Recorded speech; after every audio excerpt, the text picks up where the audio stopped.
Video देखने के बाद वीडियो के डिस्क्रिप्शन बॉक्स में वीडियो के घटक से संबंधित प्रश्न पूछे गए हैं। इन प्रश्नों को अपनी कॉपी में लिखकर हल करें। वीडियो के डिस्क्रिप्शन बॉक्स में एक गूगल फॉर्म की लिंक भी दी गई है। लिंक खोलकर इस फॉर्म को जरूर भरें।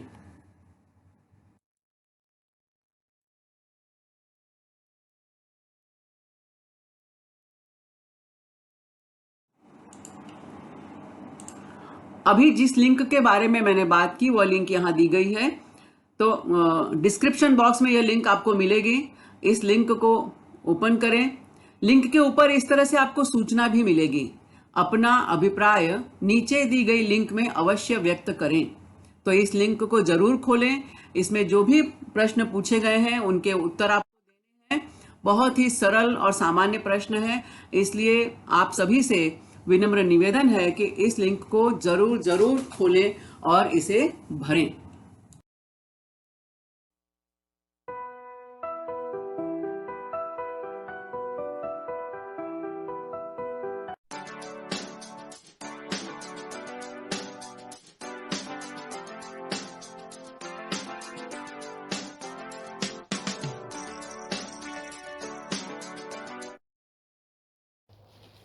नमस्कार, प्रणाम, आदाब।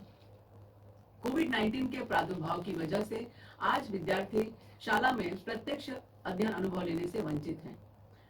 बृहन्मुंबई महानगर पालिका शिक्षण विभाग ने एक सराहनीय कदम उठाया, जिससे हमारा कोई भी विद्यार्थी शिक्षा से वंचित न रहे। और इस श्रृंखला के अंतर्गत हम अपने विषय के रोचक घटक लेकर, रोचक वीडियोस लेकर आपके सामने उपस्थित रहेंगे। और इसी के अंतर्गत मैं श्रीमती पूर्णिमा पांडे आप सभी को वर्चुअल स्टूडियो क्लास में आमंत्रित करती हूं, अपने एक नए विषय के साथ, नए घटक के साथ। तो चलें अपने विषय के संग। कक्षा 7वीं भूगोल, पाठ 7, भाग 1, मृदा। और यह भूगोल की एक शाखा प्राकृतिक भूगोल का हिस्सा है। आज इस पाठ में हमारे चर्चा के जो बिंदु हैं वो निम्नलिखित हैं। मृदा, मृदा निर्मिति की प्रक्रिया और मृदा निर्मिति के लिए आवश्यक घटक।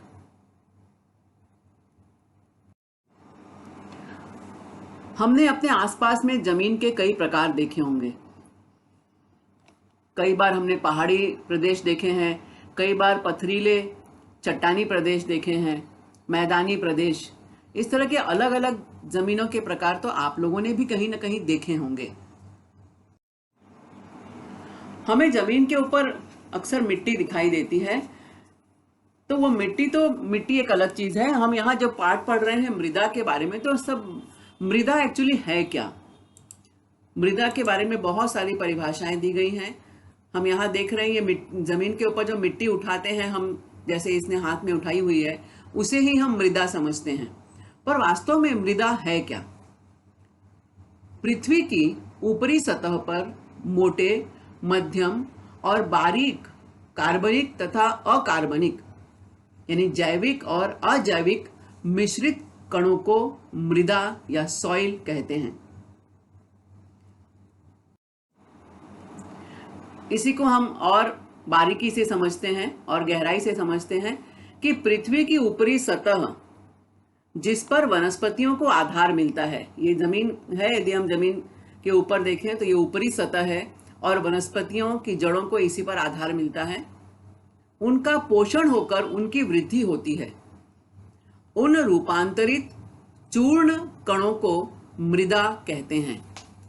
तो मृदा की बहुत सारी परिभाषाएं हैं हमारे पास, और इन शॉर्ट यदि हम देखें तो मृदा का मतलब है पृथ्वी की वह ऊपरी सतह जिस पर वनस्पतियों को आधार मिलता है, उनकी जड़ें स्थायित्व प्राप्त करती हैं, उनका पोषण होता है।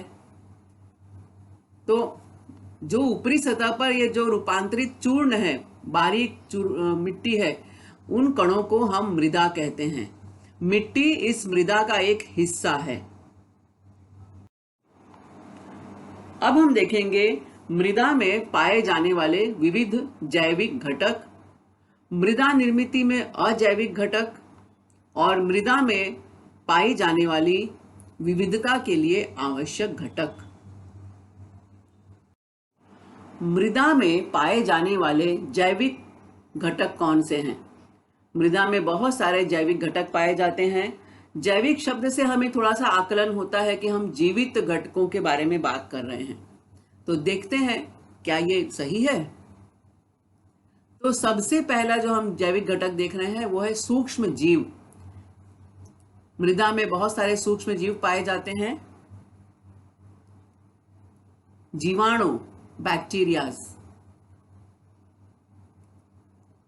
शैवाल, आपने बहुत जगह इस तरह से हरी काई जमी हुई देखी है, ये जो है शैवाल का ही एक रूप है और ये मृदा में भी पाई जाती हैं।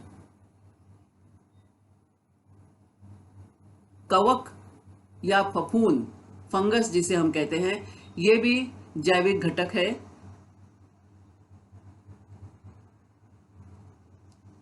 और केंचुए, इनको तो आप पहचान गए, किसानों के मित्र केंचुए, ये भी मृदा में पाए जाते हैं। इनफैक्ट जिस जमीन में केंचुए बहुत ज्यादा होते हैं वो जमीन उपजाऊ हो जाती है। और चींटी जैसे बहुत सारे छोटे छोटे कीटक, ये सब जैविक घटक जो हैं ये मृदा के अनिवार्य घटक हैं। अधिकांश मृदा में ये सब चीजें पाई जाती हैं। अब हम देखेंगे मृदा निर्मिति के लिए अजैविक घटक कहाँ से आते हैं। अब अजैविक मतलब जो जीवंत नहीं है, जिनमें जीवन नहीं है लेकिन जीवन देने में सहायक हैं। जैसे बहुत सारे अजैविक घटकों की हम बात करें जो सजीव सृष्टि के लिए आवश्यक हैं, जैसे हवा, पानी, सूर्य प्रकाश, ये हमारे जीवन के लिए जरूरी हैं। लेकिन हवा में जीवन नहीं है, हवा निर्जीव है, सूर्य प्रकाश निर्जीव है, लेकिन वह जीवन देने के लिए आवश्यक है। तो ये अजैविक घटक हैं। अब हम यहाँ पे बात कर रहे हैं मृदा निर्मिति के लिए अजैविक घटक कहाँ से आते हैं। तो ये मृदा में अजैविक घटक होते हैं, लेकिन ये आते कहाँ से हैं? तो ये रेत में होते हैं, पत्थरों में होते हैं, चट्टान, जब ये चट्टान टूटती है तो ये पत्थर के टुकड़े बनते हैं।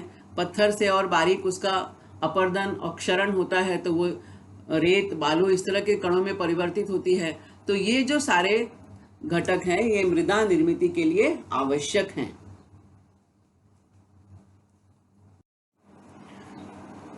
अगला महत्वपूर्ण प्रश्न है कि मृदा में पाई जाने वाली विविधता किन घटकों पर आधारित होती है। अलग अलग प्रकार की मृदा होती है, अब ये किन घटकों पर ये विविधता डिपेंड करती है। तो सबसे पहले हम देख रहे हैं रंगों पर। रंगों के आधार पर हम मृदा को अलग अलग कर सकते हैं। यहाँ पर हम देख रहे हैं सफेद है, भूरी है, काली है, लाल मिट्टी है ना, अलग अलग प्रकार की ये मृदा हम यहाँ देख रहे हैं। तो रंगों के आधार पर मृदा में विविधता पाई जाती है। और दूसरा है उसकी मोटाई के आधार पर, यानी मृदा की जो परत वो कितनी मोटी है। जैसे यहाँ एक परत हम देख रहे हैं, फिर दूसरी परत हम देख रहे हैं, तीसरी परत। तो ये जो मृदा जो है वो ऊपरी सतह पर होती है, तो ये ऊपरी सतह की मोटाई कितनी है इसके ऊपर भी उस मृदा की विविधता निर्भर करती है। अब हम देखेंगे मृदा निर्मिति के मुख्य आधार क्या हैं। तो मृदा निर्मिति के लिए जो आधार है, आवश्यक घटक है, वो है पहले चट्टानों का स्वरूप, उसके बाद जलवायु, प्राकृतिक वनस्पतियों का आवरण, भूमि की ढलान, जैविक घटक और निर्मित कालावधि, यानी कितना समय लगता है किसी चट्टान को बनने के लिए। तो मृदा निर्मिति के ये सारे आधार हैं। चट्टानों का स्वरूप कैसा है, क्योंकि मूल तो चट्टान होगी तभी उसका बारीक चूर्ण बनेगा और फिर उस चूर्ण में अनेक जैविक घटक मिलेंगे तब वो मृदा बनेगी। तो इसके लिए चट्टानों का स्वरूप, तो अलग अलग प्रकार की मृदा बनती है, जैसे हमने देखा लाल मृदा है, काली मृदा है, अलग भूरी मृदा है, सफ़ेद है, बहुत सारी मृदाएं होती हैं। अब उनका आधार क्या है? तो चट्टानों का स्वरूप, जलवायु वहाँ की कैसी है, किसी स्थान विशेष की, वहाँ पे किस तरह की प्राकृतिक वनस्पतियाँ पाई जाती हैं। बहुत सारे ये महत्वपूर्ण मुद्दे हैं जो मृदा निर्मिति का आधार बनते हैं। मूल चट्टान, सबसे पहले हम बोलते हैं पेरेंट रॉक, यानी एक तो मृदा निर्माण का महत्वपूर्ण घटक होता है उस प्रदेश की या उस क्षेत्र की मूल चट्टान।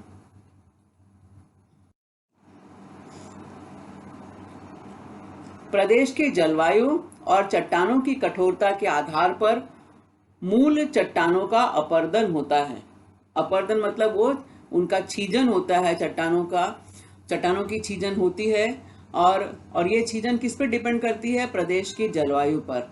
यदि सूखी जलवायु है या नम जलवायु है, बहुत ज़्यादा ठंडा प्रदेश है, तो ये सब जो प्रदेश के अलग अलग प्रकार की जलवायु होती है, वो जलवायु और उस चट्टान की कठोरता, ये दोनों मुख्य घटक होते हैं मूल चट्टानों के अपर्दन के लिए।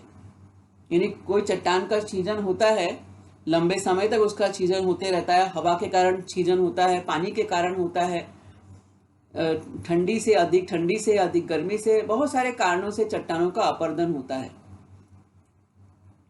यहाँ पर हम देखेंगे ये मूल चट्टान कभी एक रही होगी, फिर ये विभिन्न प्राकृतिक कारणों से इसमें ये दो टुकड़े हो गए, इसके नीचे यहाँ हमें और छोटे छोटे टुकड़े दिखाई दे रहे हैं। उसी तरह से यहाँ हम देख रहे हैं कि ये चट्टान कभी एक पूरी रही होगी, अब ये बीच में से खाली दिखाई दे रही है, यानी ये हवा के द्वारा होने वाला छीजन है। इसी तरह से ये ठंडे प्रदेश में हम देख रहे हैं बहुत ज़्यादा बर्फ यहाँ आसपास दिखाई दे रही है, तो यहाँ पर अत्यधिक ठंडी से पानी के कारण इन चट्टानों की छीजन हुई है। तो मूल चट्टानें जो हैं वो किस प्रकार की हैं? क्योंकि प्रदेश की जलवायु और चट्टानों की कठोरता के आधार पर इन मूल चट्टानों का अपर्दन होता है। अब ये मूल चट्टानें जो है अपर्दन होते होते क्या होता है? ये बारीक चूर्ण बन जाती है, चूर्ण के रूप में। चूर्ण मतलब बहुत बारीक बारीक कण बन जाते हैं। अब बारीक कण में अन्य घटकों के मिलने से फिर मृदा बनती है। तो जैसे हम देखते हैं कि महाराष्ट्र के दक्कन के पठार की मूल चट्टान बेसाल्ट है, और बेसाल्ट के अपर्दन से काली मिट्टी बनती है। हम महाराष्ट्र में देखें, जिसे हम डेक्कन प्लेटो या दक्कन का पठार कहते हैं। महाराष्ट्र मूल रूप से दक्कन के पठार पर टिका हुआ है, बसा हुआ है। तो महाराष्ट्र में ये दक्कन के पठार की जो मूल चट्टान है वो कौन सी चट्टान है? बेसाल्ट। और बेसाल्ट की चट्टान जो है वो काले रंग की होती है और उसके अपर्दन से काली मिट्टी बनती है। इस काली मिट्टी को हम रेगुर की मृदा भी कहते हैं। उसी तरह से हम यदि दक्षिण भारत में हम पहुंच जाएं तो दक्षिण भारत में ग्रेनाइट और नीस, ये भी एक तरह की चट्टान है। तो ग्रेनाइट और नीस की मूल चट्टानें पाई जाती हैं। अब ये चट्टानें ललछाऊ होती हैं, थोड़ा सा लाल रंग की झलक होती है इनमें। तो ये ग्रेनाइट और नीस की मूल चट्टानों के अपर्दन से लाल मृदा बनती है। तो इस तरह से हम देखते हैं कि मूल चट्टान का जो स्वरूप है उसी के आधार पर मृदा बनती है। अब हम यहाँ देख रहे हैं हमारा भारत देश। इस भारत देश में हमने देखा ये हमारा महाराष्ट्र, और ये जो हम क्षेत्र देख रहे हैं ये है डेक्कन प्लेटो या दक्कन का पठार। अब हम महाराष्ट्र का ये मानचित्र देख रहे हैं। तो ये जो आपको हरा वाला हिस्सा दिखाई दे रहा है ये है महाराष्ट्र का पश्चिमी घाट या सह्याद्री घाट, और ये पूरा समुद्री किनारा है, ऊंचे पहाड़ी इलाके हैं। और उसके बाद ये जो महाराष्ट्र का पूर्वी इलाका है ये है दक्कन के पठार पर बसा हुआ है। तो ये जो है बेसाल्ट की चट्टानें, तो मूल रूप से महाराष्ट्र में चट्टानें कौन सी हैं? बेसाल्ट की चट्टानें हैं। ये हम देख रहे हैं काले रंग की चट्टान, बेसाल्ट की चट्टानें। जब बेसाल्ट की चट्टानों का अपर्दन होता है तो हमें काली मृदा मिलती है, या इसे हम रेगुर की मृदा भी कहते हैं। अब यदि हम दक्षिण भारत की तरफ रुख करें तो यहाँ पर इस तरह के ग्रेनाइट और नीस ये चट्टानें पाई जाती हैं। आप देख रहे हो इनमें कुछ थोड़ा से ललछाऊ दिखाई दे रही है, थोड़े से लाल रंग की झलक दिखाई दे रही है। जब इन चट्टानों का अपर्दन होता है तो इस तरह की लाल मृदा तैयार होती है। प्रादेशिक जलवायु। प्रदेश की जलवायु पर अपर्दन की प्रक्रिया निर्भर करती है। यह मृदा की निर्मिति को प्रभावित करने वाला एक महत्वपूर्ण घटक है। जैसे जिस क्षेत्र में बहुत ज्यादा वर्षा होती है, उसके बाद हम देखते हैं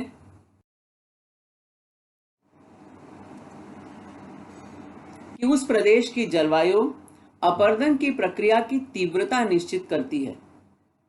यानी जलवायु कैसी है, जहां बहुत ज्यादा बारिश हो रही है, गर्मी बहुत ज्यादा है, या ठंडी बहुत ज्यादा पड़ती है, बर्फ गिरती है, यानी किस तरह की जलवायु है, तो उस जलवायु का प्रभाव अपर्दन की प्रक्रिया पर पड़ता है।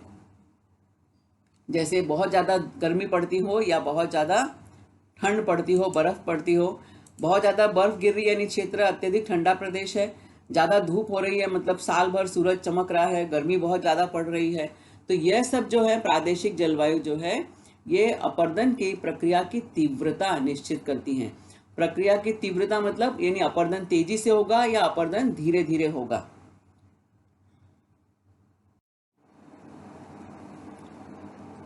एक ही मूल चट्टान से विविध प्रकार की मिट्टी की निर्मिति भी होती है। यानी चट्टान जो है मूल स्वरूप एक ही है चट्टान का, लेकिन उससे काली मिट्टी भी बनती है, ये थोड़ी भूरी मिट्टी भी बनती है। तो एक ही मूल चट्टान से विविध प्रकार की मिट्टी की निर्मिति ये क्यों हुई इस तरह से, कि जलवायु में पाए जाने वाले अंतर के कारण।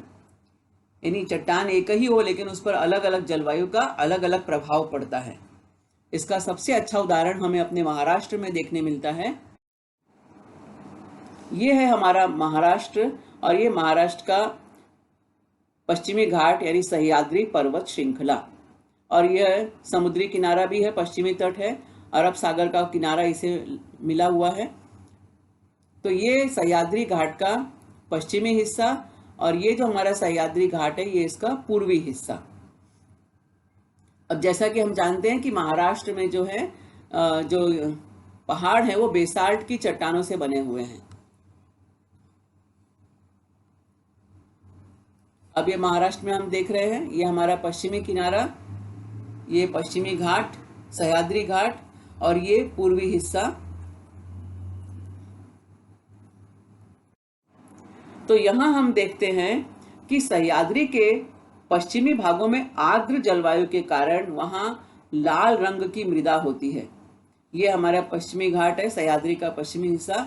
यहाँ की जलवायु आर्द्र है, एक तो समुद्री किनारा है और दूसरे यहाँ ये ऊंचाई पहाड़ी प्रदेश है, तो यहाँ खूब बारिश होती है। तो यहाँ की जलवायु में हमेशा नमी रहती है, आर्द्र जलवायु है, और इसलिए यहाँ की जो मृदा है वो लाल रंग की बनती है। इसके विपरीत यदि हम देखें तो दक्कन के पठार यानी डेक्कन प्लेटो, यहाँ की जलवायु शुष्क है क्योंकि यह सह्याद्री के पूर्वी किनारे का हिस्सा है, पूर्वी भाग में पड़ता है। अब यहाँ की जलवायु शुष्क होने से क्या होती है, यहाँ की जो मृदा बनती है वो काली मृदा होती है, जिसे हम रेगुर मृदा कहते हैं।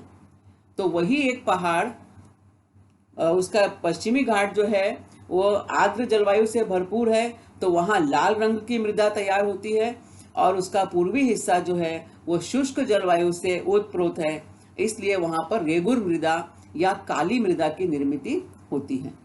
अब ये अंतर क्यों पड़ रहा है, ये एक ही पहाड़ है, मतलब एक ही बेसाल्ट की चट्टानें हैं महाराष्ट्र में, लेकिन उन चट्टानों पर अलग अलग जलवायु का हम देख रहे हैं कि प्रभाव अलग अलग पड़ता है।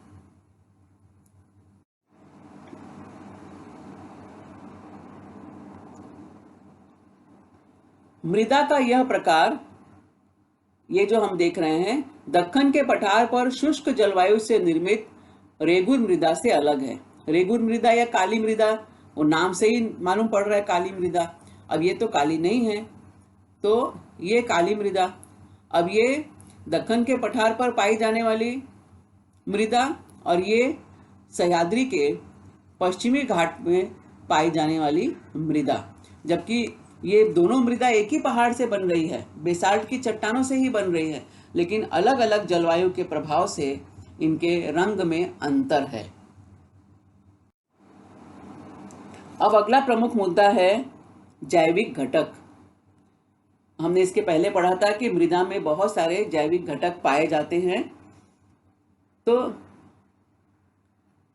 सबसे बड़ी बात हम देखें कि जब चट्टानों का अपरदन होता है, चट्टानों के बड़े बड़े टुकड़े टूटते उनके छीजन होती है उनमें, और धीरे धीरे वो एक चूर्ण बन जाते हैं, चूर्ण बन जाते हैं, यानी बहुत बारीक बारीक कण बन जाते हैं। लेकिन चट्टानों का यह बारीक कण जो है ये मृदा नहीं है। चट्टानों के बारीक कण को हम एकदम बारीक कण को हम धूल मिट्टी कह सकते हैं, धूल कह सकते हैं, लेकिन वह मृदा नहीं है। ये ध्यान रखो, मृदा और मिट्टी दो अलग अलग चीजें हैं, ठीक है। इस चूर्ण में जैविक घटकों का मिल जाना बहुत आवश्यक होता है। जब तक जैविक घटक नहीं मिलते वह चूर्ण मृदा नहीं बनता। अब जैविक घटक में क्या क्या है? वनस्पतियों की जड़ें, खरपतवार या खरपात, प्राणियों के मृतावशेष। इन घटकों का जब ये घटक जो है जैविक इस चूर्ण में मिल जाते हैं और वो पानी के कारण सड़ने लगते हैं, डिकम्पोज होने लगते हैं, तब वो जो चूर्ण है चट्टानों का वो मृदा में बदलते जाता है। ये खरपात, सूखे पत्ते, जड़ें, ये मृत प्राणियों के अवशेष, ये सब जो है जब चूर्ण में मिल जाते हैं और इन पर प्रक्रिया होती है, ये डिकम्पोज होते हैं, तो उसके बाद उनका विघटन होता है और मृदा की निर्मित होती है। तो ये वनस्पतियों की जड़ें, खरपात, प्राणियों के मृतावशेष जब ये मिट्टी में लगातार कई सालों तक पड़े रहते हैं, पानी के कारण ये सड़ने लगते हैं। उनका विविध जीवों द्वारा, सूक्ष्म जीव भी होते हैं, हमने देखा था बैक्टीरियाज होते हैं और छोटे छोटे जीव होते हैं, उनके द्वारा इनका विघटन भी होता है। जैसे केचुआ जैसे जीव हैं, चींटियां जैसे बहुत सारे छोटे छोटे कीटक हैं, ये सब जो हैं इनको डिकम्पोज करने में मददगार होते हैं। और ये जो विघटित हुए जैविक पदार्थ होते हैं इनको हम ह्यूमस कहते हैं। तो इनका सूक्ष्म जीवों द्वारा विघटन हुआ, ये विघटित हुए जैविक पदार्थ ह्यूमस कहलाते हैं। Humus, HUMUS, humus. ये ह्यूमस की मात्रा अधिक होने पर मृदा उपजाऊ होती है, ह्यूमस की मात्रा कम होने पर मृदा कम उपजाऊ होती है। तो यदि हम इसका एक चित्र के माध्यम से हम देखें तो ऊपरी जो परत है, धरती की ऊपरी परत है, इसमें पेड़ों की पत्तियां, कूड़ा करकट, वनस्पतियों की जड़ें, ये सब रहती हैं। फिर इसके नीचे वाली परत में आधे अथवा पूरे सड़े हुए जैविक पदार्थ, यानी जो मृत प्राणियों के अवशेष हैं, सूखे पत्ते हैं, खरपात है, ये सब धीरे धीरे जमीन में दब जाता है, तो ये आधे अथवा पूरी तरह से सड़ जाते हैं। तो ये निचली परत में हमें ये सब चीजें देखने को मिलती हैं। इसके बाद सबसे नीचे निचली परत में मूल चट्टान के छोटे बड़े पत्थर होते हैं।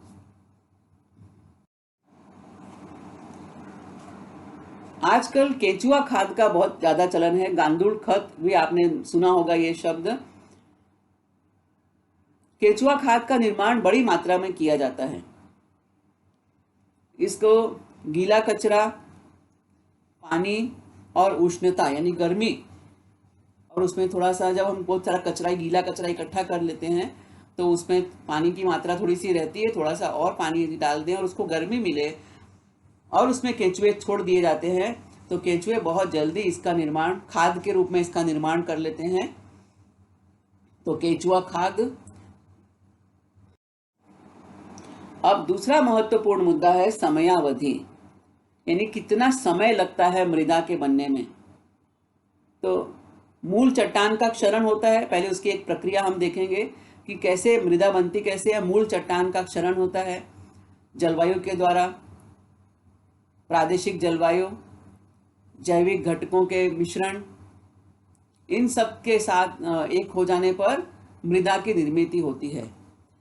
उच्च गुणवत्ता की मृदा की लगभग 2.5 सेंटीमीटर की परत बनने में हजारों वर्ष का समय लगता है बच्चों। 1 साल, 2 साल, 3 साल, 50 साल, 10 साल, 100 साल नहीं, बल्कि हजारों हजारों साल लग जाते हैं मृदा को बनने में।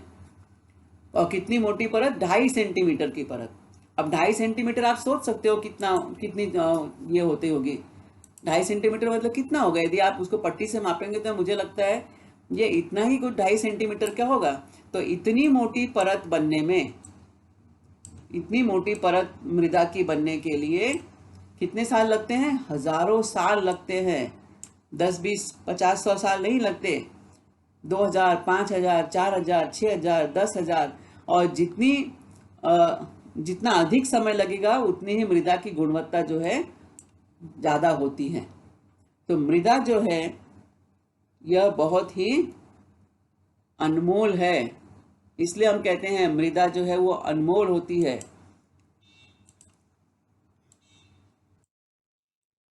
मृदा की कीमत हम नहीं लगा सकते।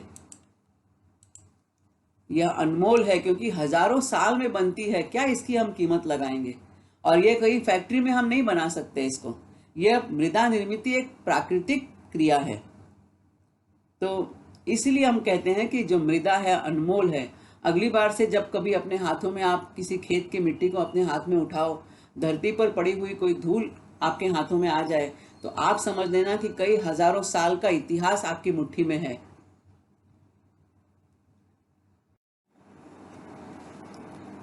इसके बाद जो प्रमुख मुद्दा हम देखते हैं कि अधिक तापमान और अधिक वर्षा वाले प्रदेशों में मृदा की निर्मित की प्रक्रिया शीघ्र होती है। जहां पानी ज़्यादा बरसता है, तापमान तेज होता है, गर्मी ज़्यादा पड़ती है, वहां मृदा निर्मित की प्रक्रिया फास्ट होती है। उसकी तुलना में कम तापमान एवं कम वर्षा वाले क्षेत्रों में मृदा निर्मित की प्रक्रिया में समयावधि अधिक लगती है।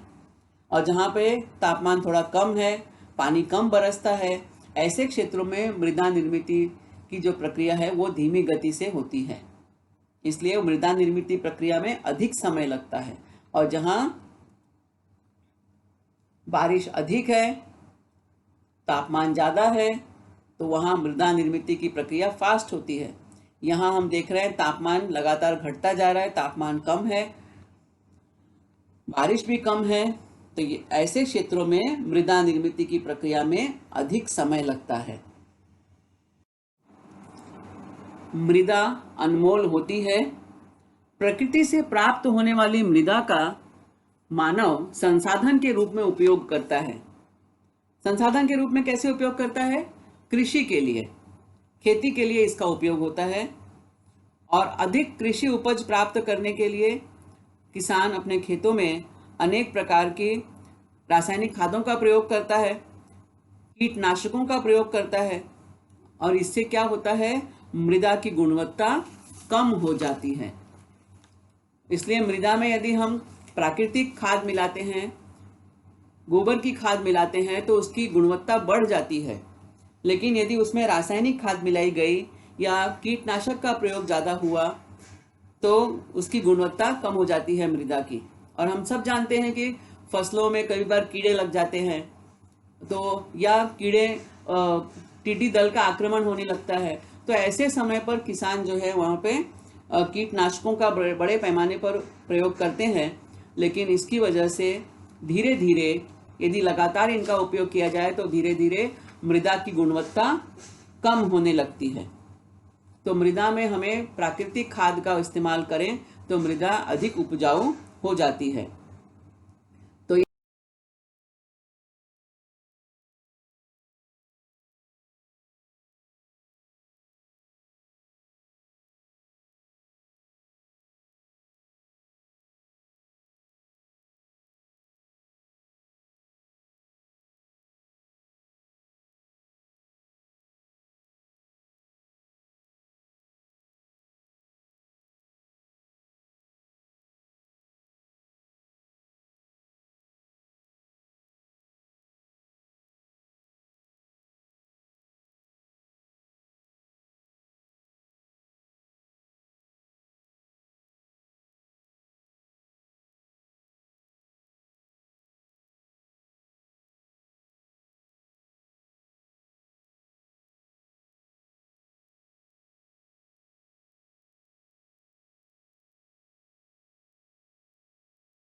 तो इस पाठ में हमने ये जाना कि मृदा मतलब मिट्टी नहीं। यह वीडियो देखा, सुना और समझा। मुझे पूरा विश्वास है कि यह वीडियो आपको पसंद आया है। इसे अधिकाधिक देखें, लाइक करें, सब्सक्राइब करें, अपने साथियों के साथ शेयर भी करें। आपके सुझाव और आपके कमेंट्स नीचे कमेंट्स बॉक्स में अपेक्षित हैं। कृपया हमें इनसे जरूर अवगत कराएं। तो मिलते हैं अगले वीडियो में किसी नए विषय के साथ, किसी नए घटक के साथ। तब तक धन्यवाद।